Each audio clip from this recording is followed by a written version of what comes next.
The gateway to the void. Imagine standing at the edge of a cliff where the drop isn't down, but forward. Right now, in the deep spaces of the cosmos, there are regions that challenge our understanding of reality. We call them black holes, but they aren't actually holes at all. They are regions of space where mass is packed so tightly that nothing, not even light, can escape their pull. Think about how gravity works on Earth. If you throw a baseball up, it slows down, stops, and falls back to the ground. To break free from Earth's gravity entirely and head into space, a rocket must travel at about 7 miles per second. This is known as escape velocity. But a black hole is different. Its gravitational field is so intense that the velocity needed to escape it is greater than the speed of light.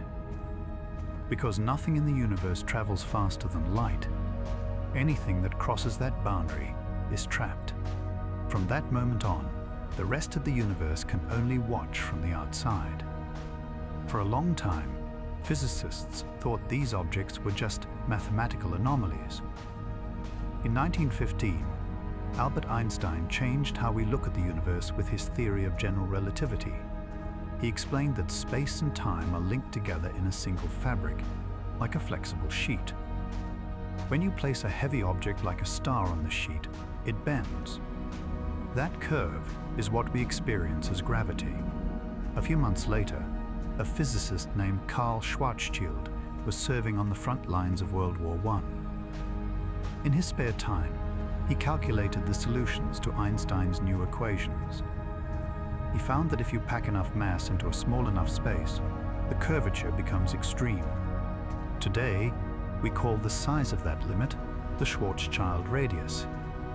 To turn the Earth into a black hole, you would have to compress its entire mass until it was the size of a small marble.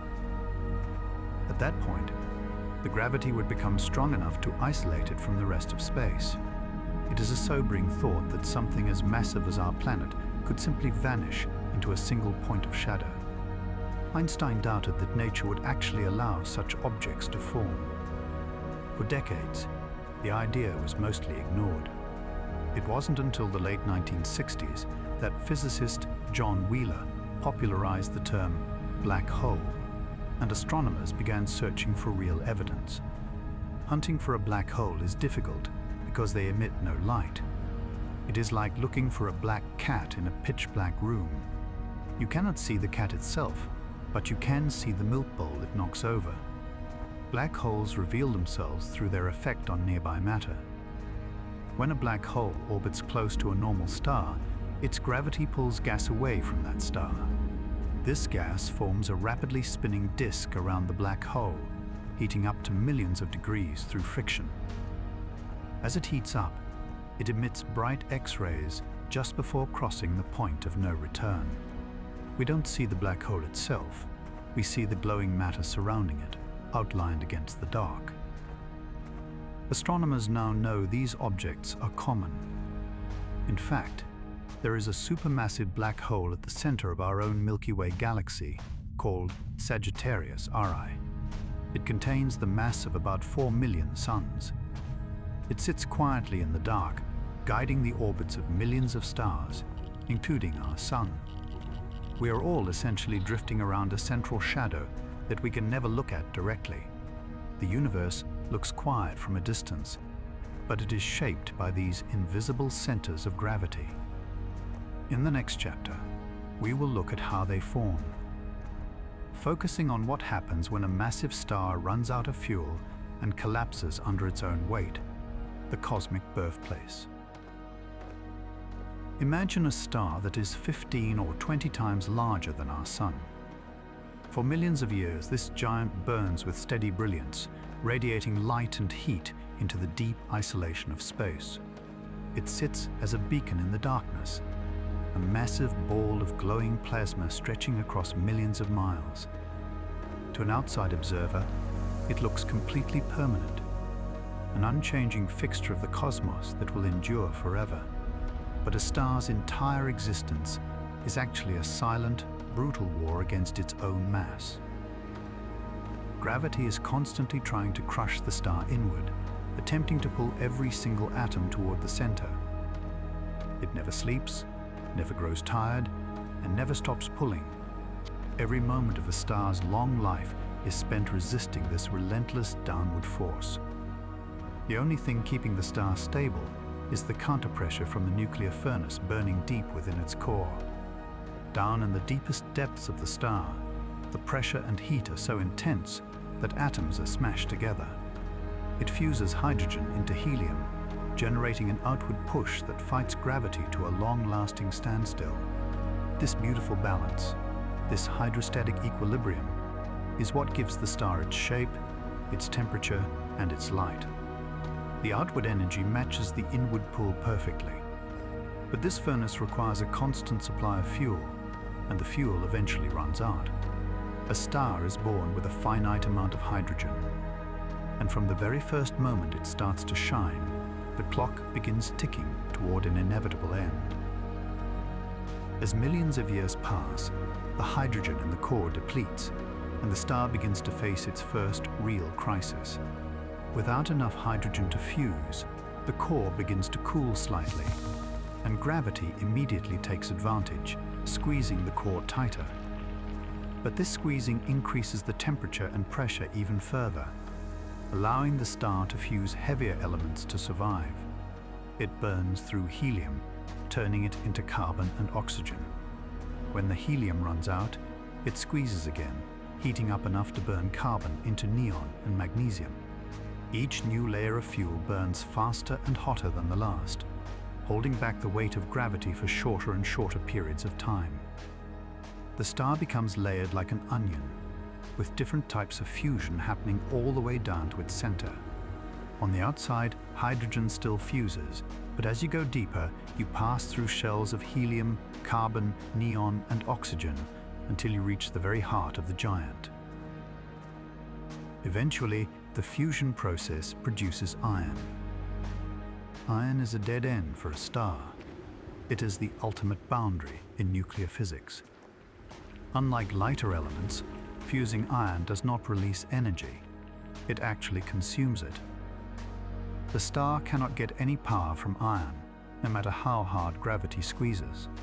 When the core turns to iron, it is like placing a cold, dark rock in the middle of a roaring fireplace. The nuclear fire dies out. Within a fraction of a second, the outward pressure collapses rapidly. The engine of the star shuts down completely, leaving nothing to hold back the immense weight of the outer layers. The war that lasted for millions of years is over, and gravity wins a swift, devastating victory. What happens next takes place in the blink of an eye, yet it reshapes the cosmos around it. With no outward pressure to stop it, the entire weight of the star's outer layers rushes inward at high speed, collapsing in on itself. Millions of trillions of tons of gas drop toward the center, at nearly a quarter of the speed of light. When this rushing matter slams into the incredibly dense iron core, the collision is unimaginably violent. The core itself is squeezed so tightly that its protons and electrons fuse together to form neutrons, turning into a ball of pure nuclear matter just a few miles wide. The infalling gas hits this ultra-dense surface and bounces off, creating a massive shockwave. For a moment, this shockwave stalls, losing energy as it tries to fight its way out through the heavy layers of falling gas. But then, a sudden flood of subatomic particles called neutrinos erupts from the newly formed neutron core. These mysterious particles carry away vast amounts of energy, and even though they rarely interact with normal matter, the sheer volume of them pushes against the stalled shockwave. Revived by this sudden flood of energy, the shockwave gains new life and tears the outer shell of the star completely apart. This event is a supernova. It is an explosion so bright that for a few brief weeks, a single dying star can outshine an entire galaxy of hundreds of billions of stars combined. The light from this single point in space travels across the universe, visible from billions of light years away. The blast waves push dust, gas, and heavy elements across light years of empty space, creating vast, colorful nebulae that glow in the dark. These explosions are not just destructive, they are creative. The intense heat of the supernova creates elements heavier than iron, like gold, silver, and platinum.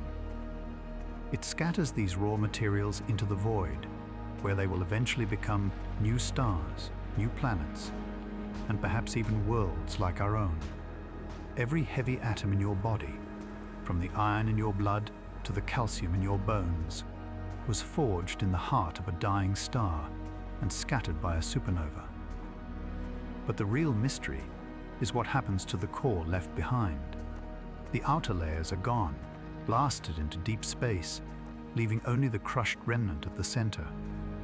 If the remaining core is heavy enough, typically more than 3 times the mass of our Sun, there is no force known to physics that can stop its collapse. The neutrons themselves cannot hold up under the weight. The core continues to fall inward, shrinking smaller and smaller, packing its weight into a tighter and tighter space. It passes the density of a normal star, and passes even the extreme density of atomic nuclei. There is no structural material, no quantum force, and no barrier in nature that can resist the pull. It is a runaway collapse, a point of no return where the core is falling into itself, crushed by its own gravity. As all this mass is compressed within a critical boundary known as the Schwarzschild radius, the gravity becomes so intense that an event horizon forms. A barrier of darkness is drawn around the core, isolating it from the rest of the universe. Inside this boundary, the escape velocity exceeds the speed of light, meaning nothing can ever cross back out. The bright giant that once lit up the cosmos is completely gone, replaced by a silent center of gravity. It leaves behind a permanent shadow in the fabric of space-time, a place where the rules of the normal universe no longer apply. Think about the transition that has just occurred. A star that spent millions of years pouring energy out into the universe has now turned inward. Instead of giving light, it now collects it, trapping every photon that strays too close. The space around it is warped so severely that straight paths become circles, and all roads lead down into the dark. It is a peaceful kind of darkness from a distance, a quiet circular shadow floating silently among the stars. The violence of the supernova is over. The gas has faded away into nebulae, and only the pure, undistorted gravity remains. This new object will sit in the vacuum of space for trillions of years. It will watch galaxies collide, stars burn out, and the universe grow old. It does not actively hunt for matter, but anything that passes within its reach will be quietly pulled into its domain, adding to its weight and expanding its boundary. It is the ultimate graveyard of a star, a monument to the absolute power of gravity, anatomy of a black hole. Imagine parking a spaceship safely in the deep dark, far enough from danger, but close enough to watch. If you looked out the window, you wouldn't see a solid surface, a hard crust, or a glowing planetary sphere. Instead, your eyes would drift toward a shadow framed by light. What you are looking at is the event horizon. It isn't a physical wall. It is simply a border drawn in the vacuum, a specific boundary where the gravity of the dark center becomes so strong that the velocity required to escape it matches the speed of light. Because nothing in nature can travel faster than that speed. Any object, any light ray, or any radio signal that crosses this invisible line is gone. The event horizon works as a strict, one-way door. It separates the interior of the black hole from the rest of the universe, ensuring that no news, no light waves, and no physical matter can ever return once they step over the line. The size of this dark sphere depends entirely on the weight trapped inside it. A small black hole might only be the size of a town, while a giant at the center of a galaxy can stretch across billions of miles of space. But no matter the size, the nature of the border stays the same. It is the place where all paths turn inward. If you were to float across this boundary yourself, carrying a small light to signal your ship, a strange thing would happen. The moment you pass the horizon, you could shine the light back toward the open space, but the beam wouldn't travel forward. The gravity inside warps the very layout of space so steeply that every directional path twists back toward the center. Trying to move away from the core becomes a contradiction. Outward movement no longer exists as a choice because space itself has bent into a shape where every single direction points down. Deep within this dark boundary sits the singularity. Our current mathematical equations predict that this is the place where all the mass of the original star has been compressed down into an area with no volume at all. Because so much weight is packed into a space with no physical size, the classic formulas say that density becomes infinite. But physicists don't take this infinity literally. Instead, they view it as a warning that our math has hit a wall. The singularity represents the limit of what we can understand, a quiet border where our rules of the cosmos break down, leaving a question mark at the very heart of the dark. Moving away from the center, the black hole actively shapes the space around it. If there is drifting gas, interstellar dust, or a companion star shedding its atmosphere nearby, this material doesn't just fall straight into the shadow.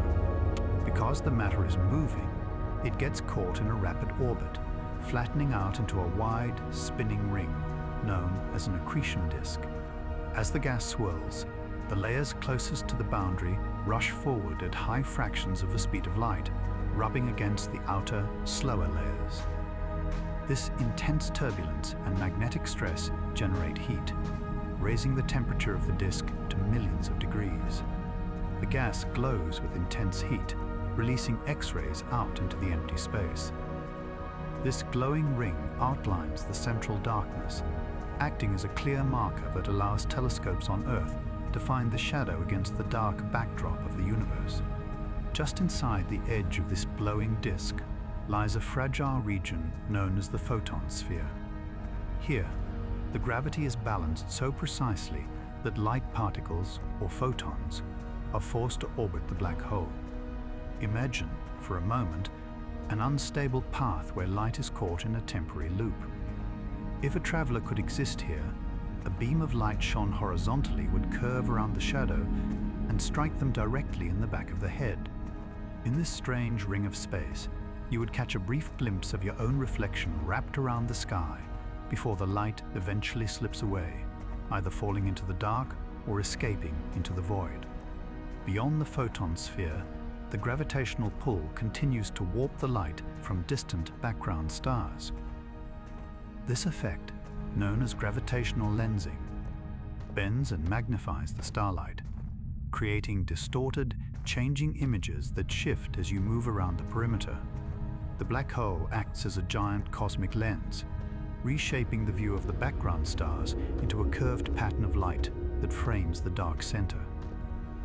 When you look at the entire landscape, you see how these distinct layers interact. The quiet center is framed by a fragile ring of looping light, which is surrounded by a vast, glowing disk of superheated gas, all resting within a field of bent starlight.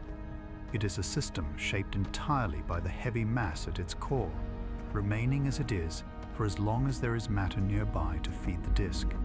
Over vast stretches of time, the inner gas loses its energy, slowly spiraling out of the disk and dropping across the event horizon, adding to the black hole's mass and causing the dark boundary to widen slightly. To understand the scale of these objects, one only has to look at the variety found across the cosmos. Some are small, quiet remnants of solitary stars, floating unseen in the dark corners of galaxies. Others are ancient giants that grew to immense sizes during the early days of the universe. These large black holes don't just sit in isolation. They act as the heavy cores around which entire galaxies revolve. They shape the distribution of stars, influence the birth of new star systems, and hold thousands of light years of space together through gravity alone. Yet, despite their immense influence, they remain simple in their basic form. An astronomer once noted that a black hole is the simplest object in the universe because it has no features, no mountains, no valleys, and no moving parts. It is defined by three basic things: its mass, its spin, and its electrical charge. Everything else about the star that formed it, its composition, its history, its color, is erased the moment it collapses behind the horizon. The black hole remembers nothing but weight. As you watch the accretion disk spin from a distance, the chaotic movement of the hot gas seems to slow down, blending into a smooth, continuous ring of light. The sheer distance of space dampens the violence of the friction, leaving behind a view that feels calm and rhythmic. The bright light of the disk stands out against the dark, a reminder that even the most invisible forces in the cosmos leave an imprint on the world around them. The space surrounding the horizon is a place of transition. It is where matter makes its final journey from the active, bright universe into a state of total isolation. Stars that took billions of years to form are broken down into basic particles, spun through the hot disk, and quietly accepted into the mass below. It is a slow, orderly process that happens across millions of years, a calm redistribution of matter that reminds us of the temporary nature of everything else in the sky. For a traveler observing from the outside, the black hole isn't an active predator reaching out to grab distant objects. It is a passive feature of space-time, a deep well in the fabric of the universe. If you stay far enough away, you can orbit it safely forever, just like a planet orbiting a normal sun. The danger only exists if you venture too close, choosing to step off the stable paths of the cosmos and into the steep curves near the edge. As the spaceship drifts further away, the glowing disk slowly shrinks into a tiny point of light, indistinguishable from the surrounding stars. The intense gravity fields lose their grip, the bent starlight straightens out, and the normal laws of space resume their regular patterns. The black hole fades back into the dark background, sitting quietly in the vacuum, a silent monument to the power of gravity that will endure long after the stars around it have grown cold. The physics of weirdness. When you leave behind the quiet safety of deep space and venture into the steep gravitational well of a black hole, the ordinary rules of time and space begin to alter. In our everyday lives, we treat time as a constant, an unyielding background rhythm that ticks away identically for everyone, everywhere. But Albert Einstein showed us that time is not a fixed background.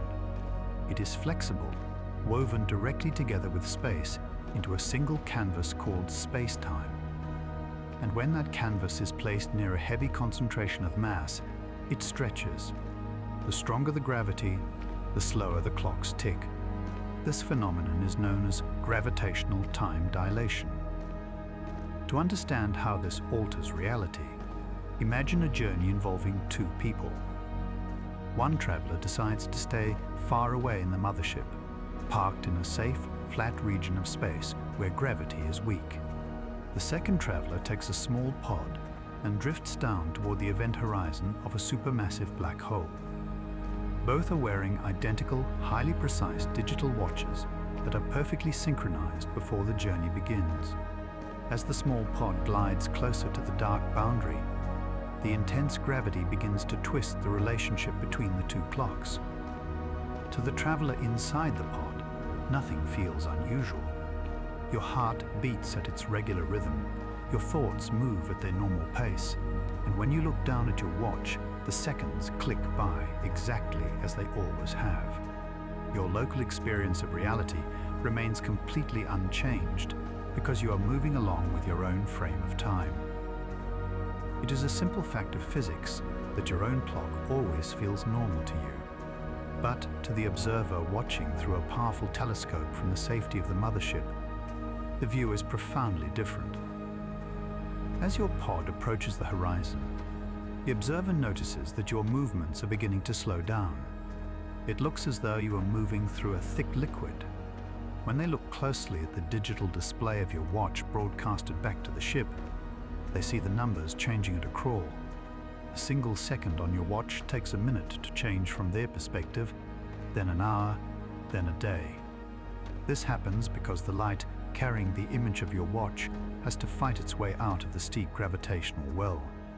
As the light climbs upward against the heavy pull, the gravity stretches the light waves out, increasing their wavelength and slowing down the frequency at which the signals reach the ship.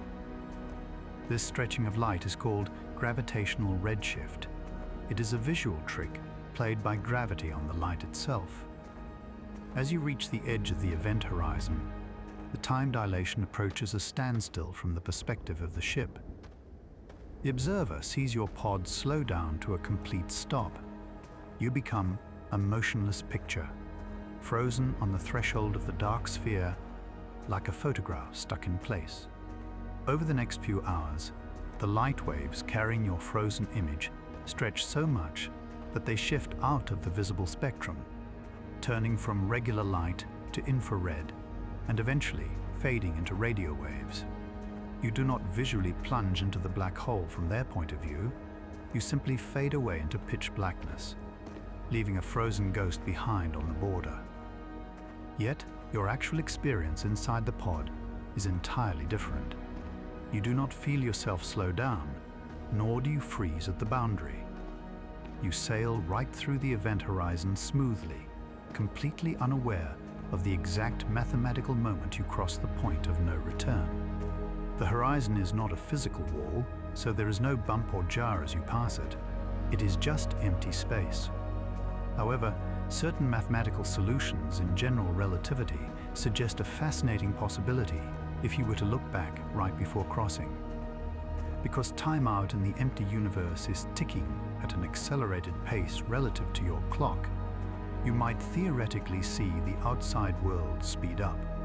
In principle, you could watch the distant stars age rapidly, seeing galaxies shift and change in the span of what feels like moments to you. You would be watching the distant future of the universe play out in a condensed window of light right behind you. Once you have crossed the event horizon, the distortion shifts from the passage of time to the physical layout of space itself. As you continue your journey downward toward the center, your body encounters the physical consequence of extreme gravitational differences, a process known as spaghettification. This effect occurs because gravity increases dramatically over very short distances near a compact mass. Imagine you are falling toward the center feet. First, the distance between your feet and your head might only be about 6 feet. But in the steep curve of a black hole, that small distance matters immensely. The gravitational pull on your feet is significantly stronger than the pull on your head. This difference in force is called a tidal force.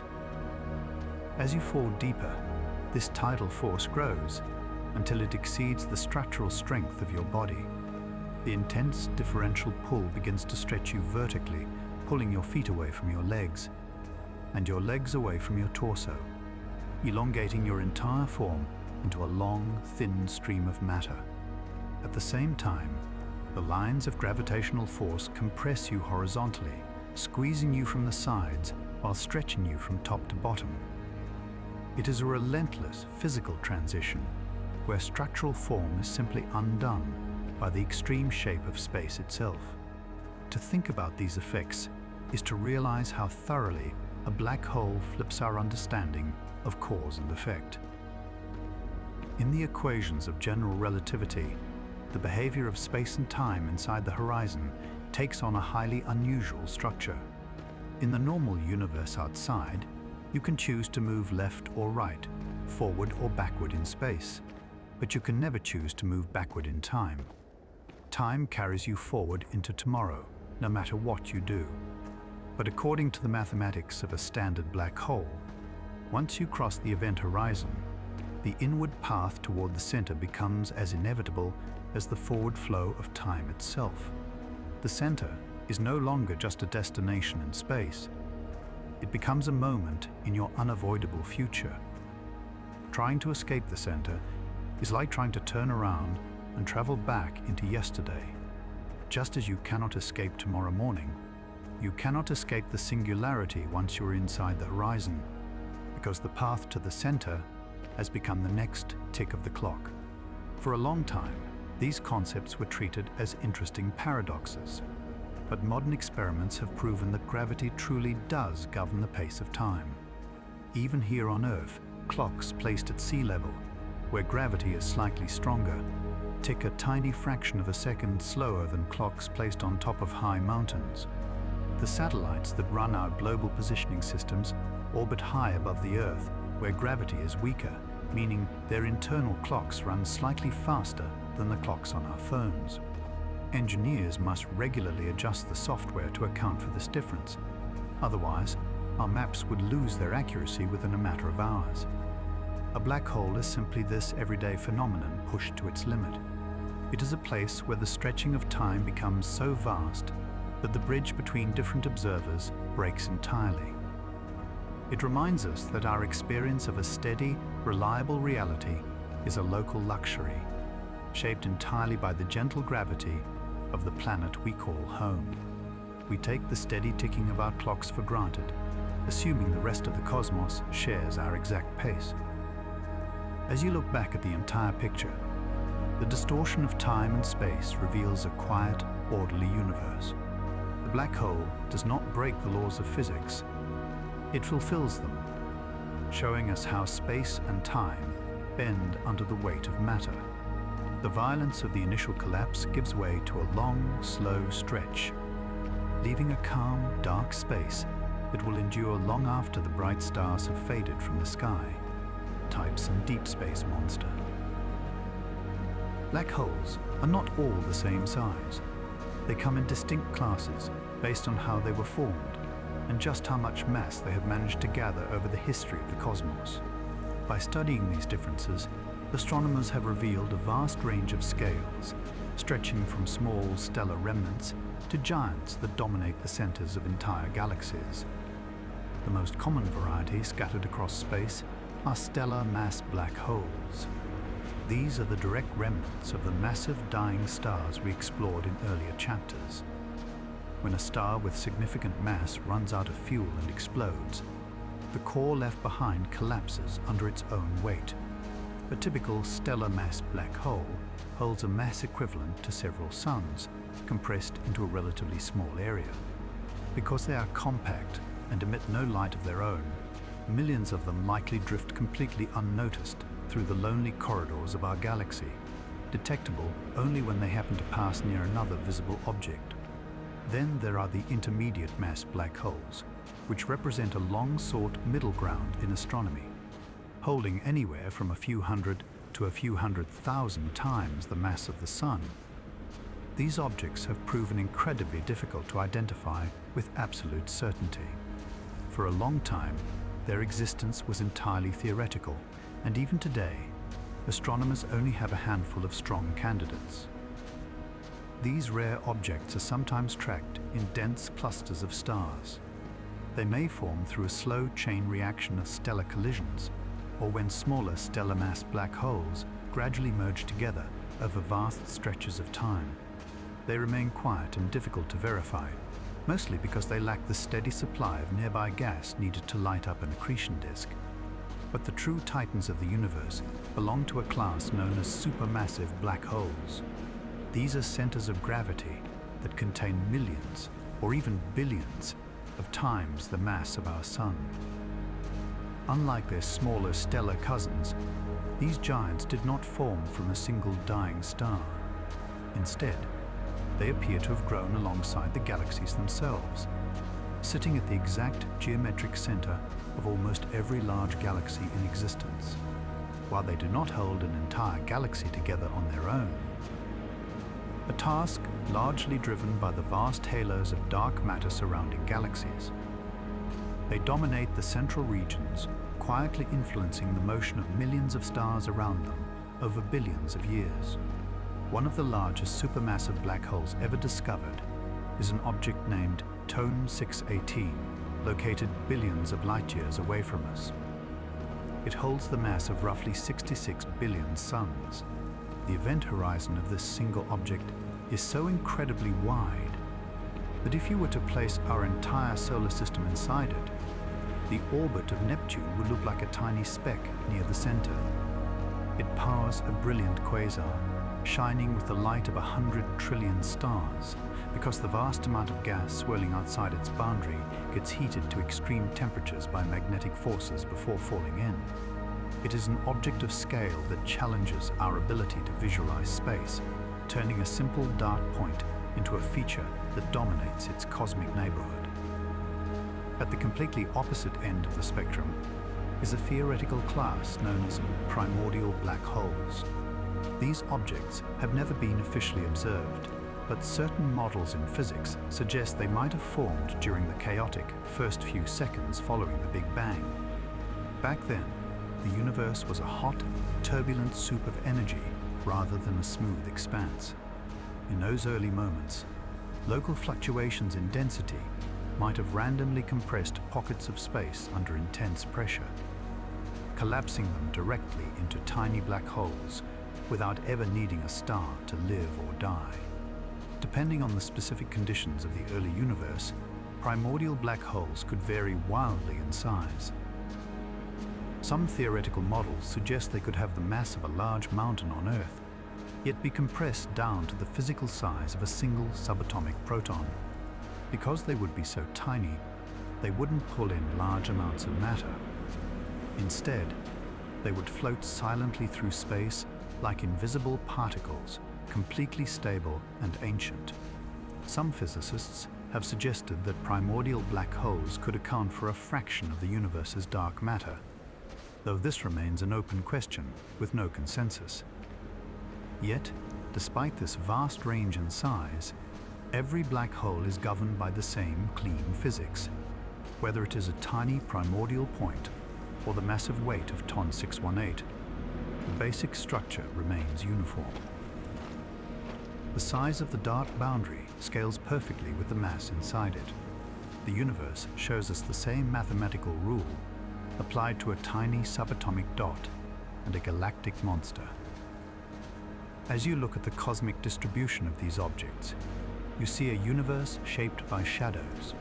The small stellar mass variations quietly mark the spots where massive stars once shined in the spiral arms of galaxies. The rare intermediate pieces float quietly in crowded stellar clusters, and the supermassive giants sit at the center of the wheel, guiding the inner stars through a steady, silent pull. It is a slow, rhythmic balance that plays out across trillions of years, showing how darkness and light are woven together in the layout of the stars. The death of a black hole and beyond. For a long time, scientists believed that black holes were completely permanent features of the cosmos. The logic was straightforward. Since the escape velocity inside the event horizon exceeds the speed of light, nothing can escape its pull. Therefore, a black hole could only ever grow larger as it swallowed gas, dust, and stars over time. It seemed they were destined to outlive everything else, remaining as permanent scars on the fabric of space-time long after the last stars had burned out.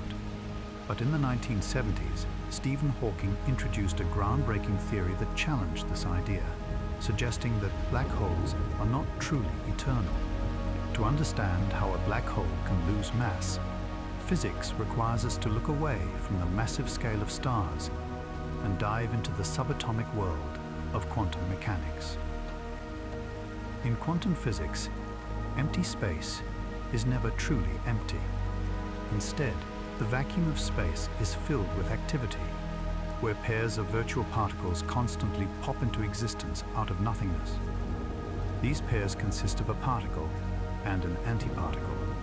Under normal circumstances, they appear, immediately collide with each other, and annihilate, returning their energy back to the vacuum in a fraction of a second.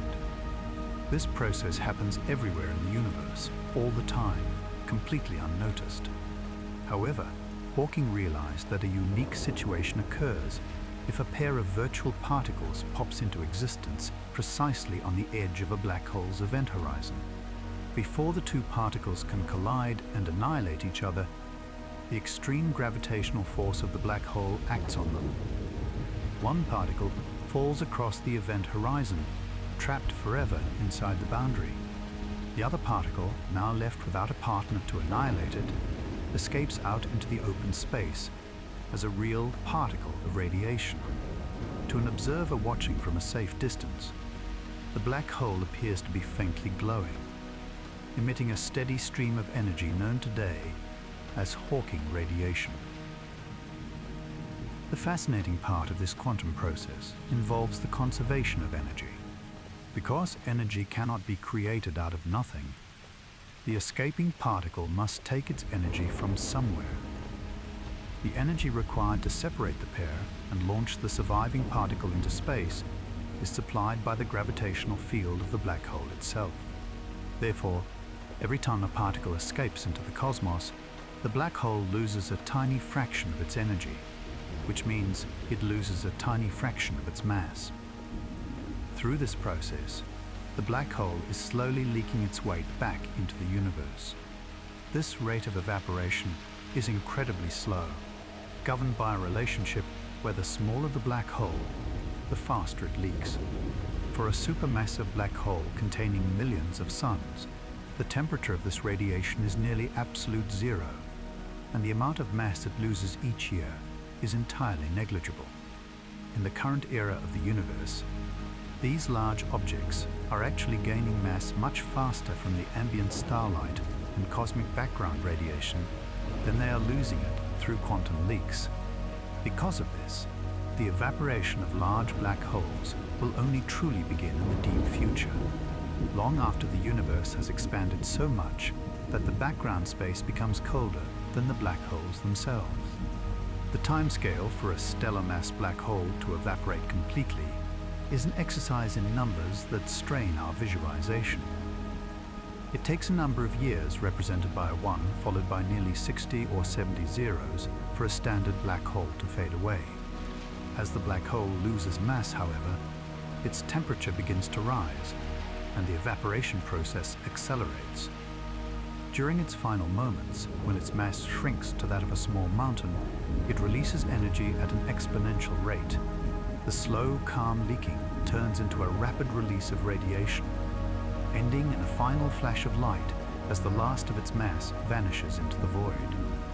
This concept leads to a profound question in modern physics known as the black hole information paradox. In quantum mechanics, a fundamental rule states that information about the state of matter can never be destroyed.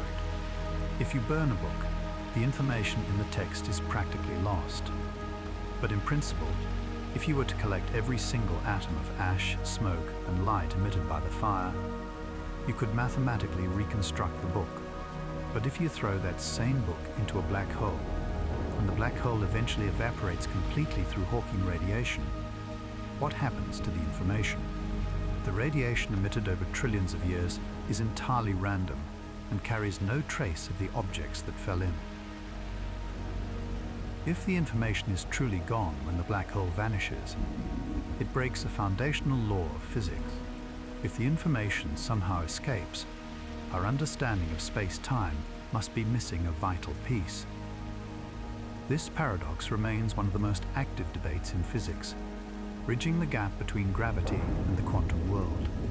As you look forward into the distant timeline of the cosmos, the ultimate fate of the universe becomes a landscape defined by this slow evaporation. Trillions of years from now, long after the last red dwarf stars have grown cold and the galaxies have drifted completely apart, the universe will enter what astronomers call the black hole era. During this immense stretch of time, black holes will be the only organized structures left in existence.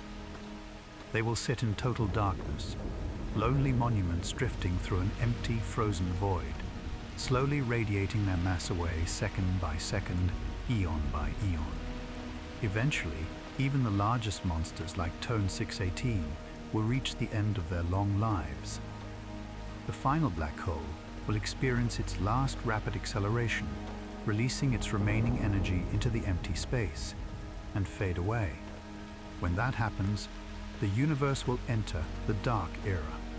Space will become nothing more than a vast, cold expanse populated by a thin soup of photons and subatomic particles, moving gently through an endless dark that has no features, no centers of gravity, and no passage of time that matters. Looking back across the entire journey of our script, from the initial collapse of a massive star to the final quantum evaporation, we see that black holes are not destructive anomalies. They are simply the natural conclusion of matter left to its own devices under the steady pull of gravity. They are places where the universe tests its own rules, bending space and slowing time to a crawl before quietly returning everything back to the vacuum from which it originally emerged. The bright light of the accretion disks, the intense fields of bent starlight, and the heavy centers of gravity are all temporary expressions of a universe in motion. They remind us that the bright, active cosmos we observe today is just a single phase in a much larger, more patient story. The darkness near the horizon isn't a malicious force. It is a peaceful, orderly transition, a quiet state of rest that reminds us of the scale, the age, and the deep, enduring silence of the sky.